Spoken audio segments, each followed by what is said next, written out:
penyebab jatuhnya. Pengertian: masa jabatan Presiden Soeharto sebagai Presiden kedua Indonesia dikenal sebagai Orde Baru. Rentang waktu kekuasaan pemerintahan Orde Baru itu berlangsung selama 32 tahun. Diawali surat perintah yang dikeluarkan pada 11 Maret tahun 1966 hingga tahun 1998 melalui Tap Mpr nomor 23 MPRS tahun 1967. Masa Orde Baru yang dipimpin oleh Presiden Soeharto itu mulai memimpin negara. Pemerintahan berusaha segera pulih usai berakhirnya era kepemimpinan Presiden Soekarno. Di masa pemerintahannya, Soeharto melakukan koreksi total sehingga penerapan Pancasila itu semakin kuat. Lebih lengkapnya, simak latar belakang kelahiran, sistem pemerintahan, hingga jatuhnya pemerintahan pada masa Orde Baru. A. Latar belakang lahirnya Orde Baru. Lahirnya Orde Baru ditandai dengan Tritura atau Tiga Tuntutan Rakyat yang merupakan ide perjuangan angkatan ke-66 atau KAMI, Satuan Aksi Mahasiswa Indonesia. Tritura terdiri dari 3 tuntutan rakyat. Yang pertama, pembubaran PKI, yang kedua, perombakan kabinet Dikora, dan yang ketiga, penurunan harga. Tritura semakin panas karena sikap Presiden Soekarno yang bertolak belakang dengan aksi-aksi mereka, hingga terjadinya peristiwa G30 SPKI yang membuat rakyat Indonesia mengumumkan kepercayaannya terhadap pemerintah Soekarno. Nah, peristiwa G30 SPKI itu adalah salah satu penyebab menurunnya kredibilitas Soekarno dan membuatnya mengeluarkan surat perintah kepada Letjen Soeharto yang disebut dengan Surat Perintah 11 Maret tahun 1966 atau Super Semar. Nah, dalam surat perintah tersebut, Soekarno menunjuk Soeharto untuk melakukan segala tindakan demi keamanan, ketenangan, dan juga stabilitas politik Super Semar yang menjadi titik awal berkembangnya kekuasaan Orde Baru.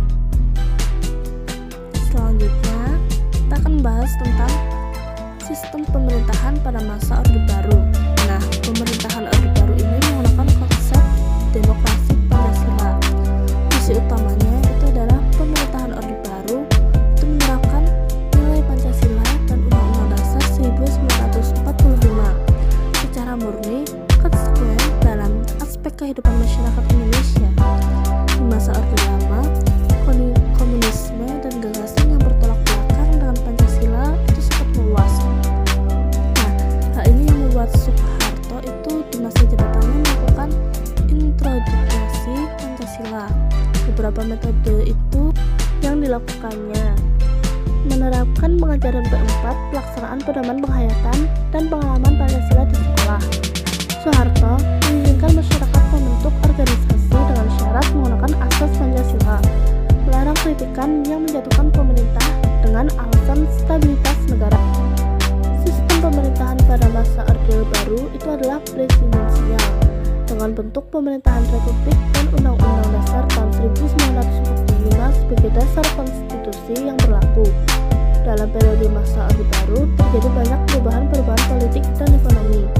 Ekonomi Indonesia berkembang pesat, walau dibarengi dengan praktek korupsi yang merajalela lewat beberapa kebijakannya. Politik dan ekonomi negara juga semakin kuat.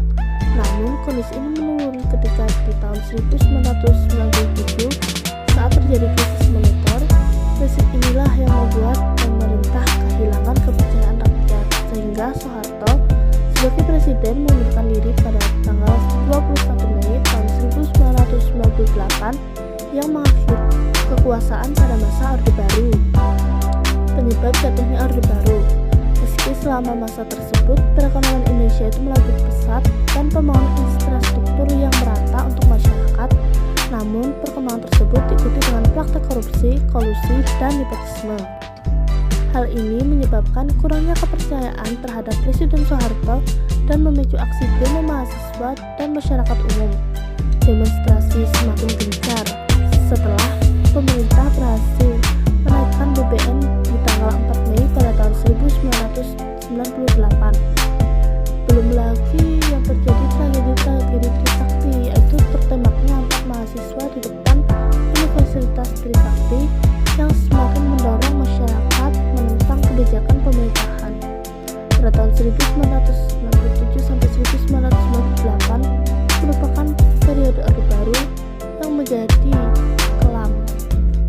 Perekonomian yang tadinya meleset itu juga langsung mengalami penurunan, disusul dengan berakhirnya rezim Orde Baru. Selanjutnya, ciri-ciri Orde Baru pada Revolusi ABRI. Banyak prajurit militer dari berbagai pangkat, jabatan, dan angkatan yang ikut bekerja dalam pemerintahan, seperti menjabat posisi lurah atau kepala desa. Hal ini dianggap sebagai tanda menguatnya KKN, korupsi, kolusi, dan nepotisme. Terbatasnya pilihan politik. Pemilu pada tahun 1977 itu hanya diikuti oleh 3 partai politik, yaitu PDI, PPP, dan Golongan Karya. Penyederhanaan ini dilakukan untuk membatasi banyaknya ideologi yang berkembang. Pembagian tersebut diharapkan dapat menciptakan stabilitas politik. Sayangnya, menyederhanakan pilihan politik justru menguatkan Golongan Karya. Kejadian ini dapat dimungkinkan karena Soeharto membuat kebijakan yang mendukung kemenangan Golongan Karya, seperti peraturan monoloyalitas PNS. Nah, selanjutnya, pembangunan yang masif itu pemerintahan Orde Baru mempunyai tekad untuk menempatkan pembangunan infrastruktur fisik dan logistik sebagai prioritas. Hal ini sebagai respon atas kekacauan ekonomi yang terjadi pasca 1965. Selain itu, pemerintah juga membuka penanaman modal asing dan dalam negeri untuk memasarkan serta membuka usaha di Indonesia. Melalui modal tersebut, pembangunan dapat berlangsung lancar dan perekonomian kembali normal. Meski demikian, kebijakan penanaman modal ini disebut hanya menguntungkan keluarga cendana karena sebagian besar bisnis di Indonesia saat itu dikelola oleh anggota keluarga Soeharto. Cukup sekian presentasi dari saya, kurang lebihnya saya mohon maaf. Wassalamualaikum warahmatullahi wabarakatuh.